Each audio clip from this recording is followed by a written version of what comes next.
سلام، صبح بخیر. ارادت. امیدوارم صبح بسیار خوبی شروع کرده باشید. بچه‌ها من یه چیزی رو دیدم خیلی گذاشته بودید.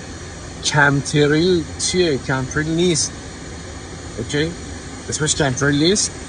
و یه سری شایعاتی هم پخش کردن این ور اون ور. مثلا مردم میگن تو هوا سم پخش میکنن، نمیدونم کشورهای مختلف این از پشت هواپیما میاد بیرون. اصلا این چیزا رو من نمیدونم از کجا در میارید. اصلا اینطوری نیست.